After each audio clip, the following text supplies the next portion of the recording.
Next on this special edition of Currents News, pro-life advocates praising the Supreme Court for hearing a case out of Mississippi. This is a watershed moment. It could overturn Roe v. Wade. We break it down. Hate crimes against Jews taking off in Brooklyn, patrols stepping up their presence, but does it even help? A rabbi with what New York City really needs. An inside look at the families at the heart of the crisis in the Holy Land, why they couldn't escape Gaza even if they wanted to. And St. John's University is celebrating a big anniversary. The news starts right now.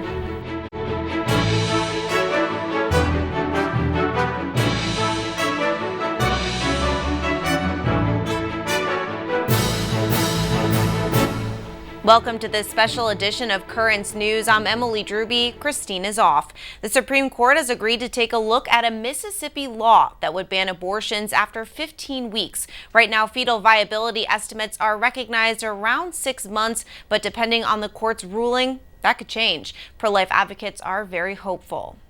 Do we have all our summer clothes up yet? The people who work at the Life Center of New York in Bay Ridge have made it their life mission to save babies, helping close to 40,000 women in 40 years. How many diapers do we have? So when Executive Director Fred Trabulsi learned the Supreme Court would soon hear a Mississippi case that would challenge a portion of Roe v. Wade, he was inspired. So we're very hopeful that this will begin our society turning from a culture of death to a culture of life. As great St. John Paul II said, we have to change the culture. He's not alone. Pro-life advocates across the country have been applauding the High Court for taking this case. The Mississippi law bans most abortions after 15 weeks. Right now, that's considered unconstitutional because it's way before fetal viability, estimated at 24 to 28 weeks. This is a watershed moment. Under Roe versus Wade, any pre-viability abortion ban is unconstitutional. Okay. So they would have to tinker with Roe versus Wade to do anything to ban abortion before viability. As Kathleen Gallagher, the New York State Catholic Conference's director for pro-life activities, explains, the ruling could have a huge impact on other laws, like the one recently passed in Texas that bans abortion as early as 6 weeks. About half the states in the country have some kind of abortion ban in place that could be upheld if the court upholds this Mississippi law. While there's no way to know how the Supreme Court will vote, pro-life advocates are cautiously hopeful. Now we have a different U.S. Supreme Court. You know, the makeup is different, so there is some optimism and some hope that the court might uphold a pre-viability abortion ban. Of the 6-3 conservative majority, all 6 have taken positions against abortion in the past, including newest Justice Amy Coney Barrett, who has publicly spoken out against abortion. Right now, most legal minds speaking say this will likely not be the final nail in the coffin for Roe, but will be a major step in that direction. A source of hope for advocates like Kathy Donahoe, the president of the Bridge to Life, a support center for pregnant women here in the Diocese of Brooklyn. Absolutely thrilled. Absolutely thrilled. It is our chance to stop abortion in our generation, in our lifetime. All these cuts, chopping away of the laws is good for us because so many more children can be saved. The High Court will hear the case in their next term, which starts in October. A decision will likely come down sometime during the spring of 2022. And coming up on Currents News, the big push to save the Hyde Amendment. Without it, you would be footing the bill for abortions across America. We speak to USCCB Pro-Life Committee Chairman Archbishop Joseph Naumann, who tells us what you can do to stop it. A photo of the gunman in Wednesday's mass shooting in San Jose has been released. This is 57-year-old Samuel Cassidy. He killed 9 of his co-workers at the Valley Transportation Authority family before committing suicide. The FBI says all 3 guns used were legally obtained and registered. Authorities are still looking for a motive behind the attack. A bishop in California was robbed at gunpoint last weekend while praying the rosary, but during his homily on Pentecost Sunday, Oakland Bishop Michael Barber told his parishioners that he forgives the gunman. But for any here who have been victims of crime, in our hearts, we can take along anger and revenge. or we can replace that with the love of Jesus. The suspect made off with cash in the bishop's Episcopal ring. The Oakland Police Department is currently investigating the robbery. Here in New York, police have arrested the 3 suspects who harassed a group of Jewish men over the weekend. Investigators say this trio drove up to 4 men standing in front of a synagogue in Borough Park last Saturday and started yelling anti-Semitic remarks. When the victims hid inside the synagogue, the suspects then damaged a nearby parked car. The 3 men now face hate crime-related charges. A second person in the assault on a Jewish man near Times Square is in custody. The attack happened last week during protest over the Israeli-Palestinian conflict. The NYPD says Joseph Morgan was beaten by several people in an attack authorities think was fueled by hate.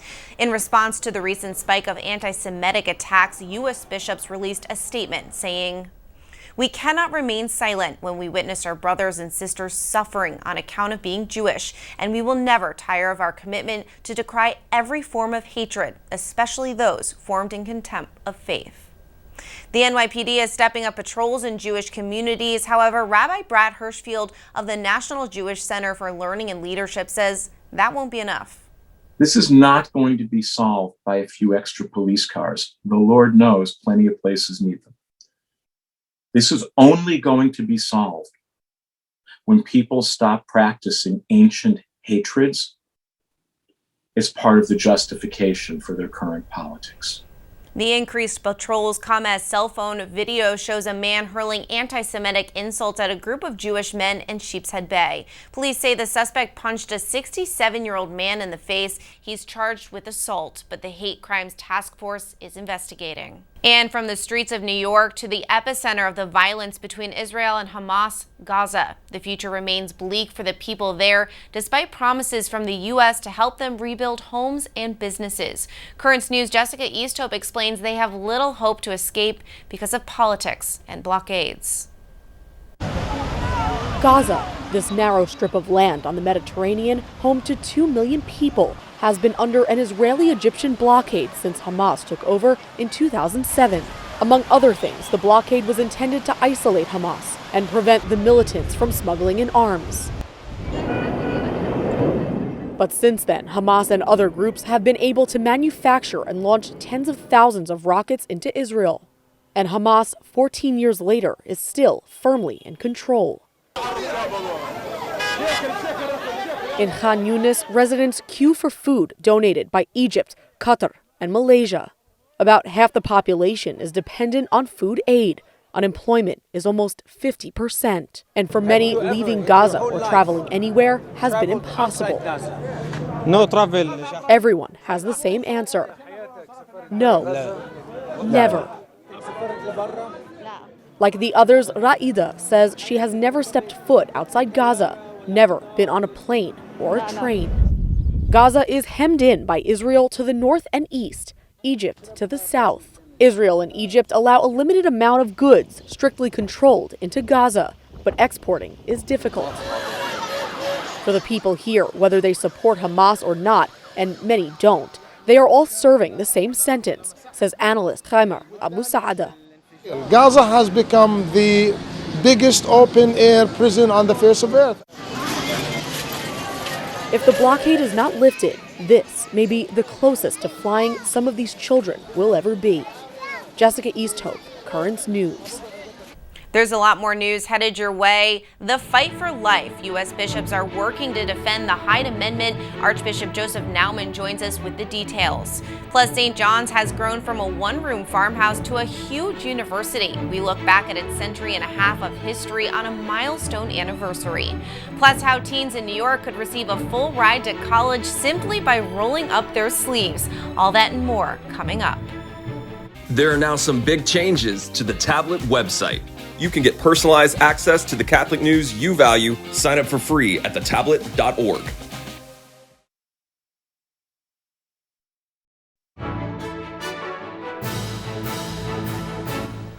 President Joe Biden has removed the Hyde Amendment from the federal budget proposal. Without it, abortions across the country could significantly increase, and you would be footing the bill. Archbishop Joseph Naumann, chairman of the USCCB Pro-Life Committee, is calling on Congress to reject the proposal, asking politicians to work on a budget that truly builds up the common good for all. Ahead of the president's announcement, Christine Persichetti spoke with Archbishop Joseph Naumann. She asked him why the big push to get rid of the Hyde Amendment and why it's happening now.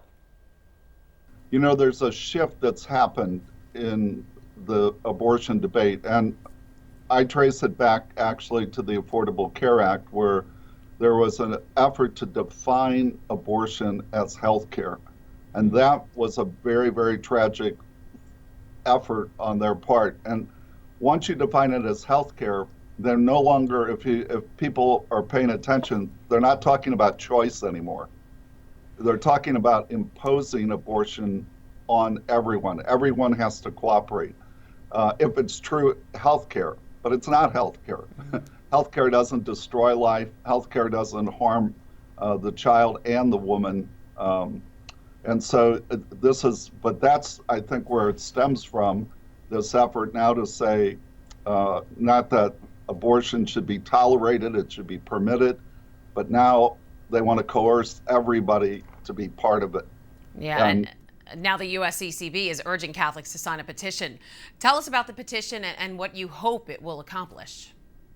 Yeah, so the viewers can go to it's notaxpayerabortion.com to sign the petition, and if they do that, then they'll also be sent action alerts on how they can reach out to their individual congressman or woman. And that's what's really important, that the people of Congress need to hear about this. All of the polling data shows that most Americans, even most that might even identify as pro-choice, don't support taxpayer-funded abortion. And so this could also make states who've chosen not to include tax funding for abortion, this could be used to try to coerce states, if they're going to receive federal funds, that they're going to have to cooperate in this as well. So wow, it's a very, very sweeping effort on their part. Yeah, and research has proven that the Hyde Amendment saves lives. I want to read some of the numbers to you. It has proven to reduce abortion anywhere from 18 to 50% on average. Over 2.4 million children are believed to be alive today because of the amendment. It also saves women's lives, as you said. After it went into effect, abortion complications for women have gone down. So what do you think those numbers will look like if the Hyde Amendment is not saved? Well, I think the numbers will go up, and what's even more tragic, Christine, is that they'll go up in ethnic communities, and where, for instance, African American children are aborted at a much higher percentage than their percentage in the population. I think the same will happen with Hispanics, and it's really unfair for the government to support abortion, but not to provide support for women to carry their child to term. So really quickly, what's your message to people at home who are watching? We need to talk to our people in Congress, your representatives, but also your senators. They're the ones that will hold power for this. And what makes it dangerous is the Speaker of the House supports this.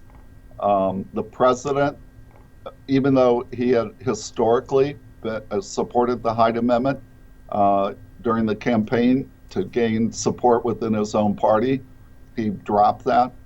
So our defense, our only defense is to get our people in Congress, and the Senate will be very critical in this to try to stop it. That was Archbishop Joseph Naumann, chairman of the USCCB Pro-Life Committee. If you would like to sign the petition to save the Hyde Amendment, go to notaxpayerabortion.com. At St. John's University, this past year was far from normal in more ways than one. The university is celebrating its 150th anniversary. And as Currents News' Christine Persichetti reports, that's 150 years of staying faithful to its mission. Faithful to the mission. It's the Vincentian motto that dates back a century and a half. Its roots first taking hold in a one-room farmhouse in Brooklyn. Now, 150 years later, St. John's is a thriving university with 7 campuses around the world, 21,000 students, and almost 200,000 alumni. The story of St. John's University is the story of New York City. Indeed, it's the story of America. It's about immigrant dreams coming true. Dreams that were nurtured right here in the Diocese of Immigrants with Brooklyn's first bishop, John Laughlin, who invited the Vincentians to establish the school in 1870 as a center for education and compassion for the city's youth. Its guiding principles inspired by St. Vincent de Paul. St. John's spokesman Brian Brown says the Big Apple's urban appeal is still alive today. So whether you are descendants of indigenous peoples, whether your family came over on the Mayflower or landed just yesterday at international arrivals at JFK, there's a home for you here in New York City. A home that St. John's newest leader, Father Brian Shanley, is getting used to as the school's 18th president and first Dominican priest to hold the position. He started in his new role at the height of the pandemic. It does feel strange to be on a college campus and not see kids everywhere. You know, some of our kids are coming in for class, some of them are doing it remotely, so there's a sense of life on the campus, but it's not normal. Father Shanley hopes the fall will look more like a traditional college campus as they continue to help students through the tough times with the Catholic faith as the backbone of its curriculum. The Catholic education has always been important to the church. We're interested in not just their heads, but their hearts, their faith, their sense of right and wrong, their sense of social justice and commitment to particularly the poor. Father Bernard Tracy is part of that mission too, tasked with expanding the university's reach. A 1970s grad, he's been with St. John's for decades. St. Vincent de Paul founded us to serve the needs of the poor, but also we were found for the formation of clergy and laity in the service of the poor, with the same spirit of wanting to make sure that our students have a clear understanding about the education that they are receiving. Students understand that mission. Many of them are the first in their family to attend college. I think it's that commitment to being a place where first-generation students get the break that really changes their lives. Changing lives and futures 150 years later. St. John's University is still faithful to its mission.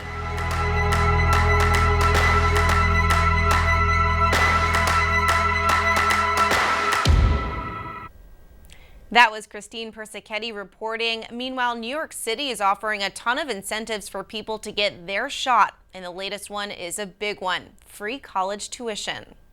We will raffle off on a weekly basis full tuition, room, and board scholarships to any public college or university for 4 years. From now until July 7th, anyone between 12 and 17 who gets their first shot will be entered into the raffle. Now, if your child has already gotten the shot, there is still time to sign up. Just head over to ny.gov and enter their name. Some other fun incentives for those just getting the shot: if you get vaccinated anytime between now and Sunday, you'll get a free 2-day family pass to any of the state's 16 parks. And there are new prizes added weekly. You can also get a free scratch-off ticket. Several New York attractions are giving away free passes and tickets if you get your shot there, like the Bronx Zoo, Coney Island Aquarium, and Brooklyn Botanical Garden. And if you get a shot at a vac site in the subway, you get a free 7-day Metro card. Students in New York City public schools will be back in the classrooms in the fall. Mayor Bill de Blasio says the city will no longer offer a remote schooling option in September. Roughly 600,000 students stayed at home for classes this school year. De Blasio says he will even begin welcoming parents to visit schools in June to see their safety accommodations. Many Catholic schools in the Diocese of Brooklyn already were in person. They are planning for students to be fully back in the fall. The diocese will still offer remote learning through their St. Thomas Aquinas Online Academy. The Archdiocese of New York also plans to go full in person this fall. And the results are in. The tablet will be announcing the student and school winners of their COVID relief fundraiser in this week's edition of the paper. The tablet wishes to congratulate everyone who worked to make this fundraiser a success. So be sure to subscribe to the paper to see which kid will take home the $3,000 grand prize. Just go to thetablet.org/subscribe or call 877-883-8356. Still to come on this special edition of Currents News, serving God and their country, how a group of Catholic veterans are appealing to the young to help their fellow soldiers. Do you have a story idea or want to share a tip? Email us at newstips@desalesmedia.org or call our 24-hour number 718-517-3122. We'll be right back.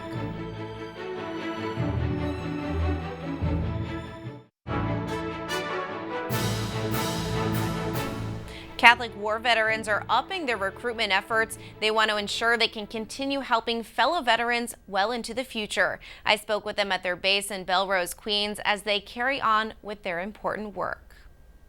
A door that's always open. The Catholic War Veterans and Auxiliary of the USA. Thanks for your service. Thank you. Thank you. You may not have heard of them, but they rely on their Catholic faith to help veterans, especially those struggling monetarily, physically, or even mentally. And now they want you. So we're trying to grow both organizations at one time.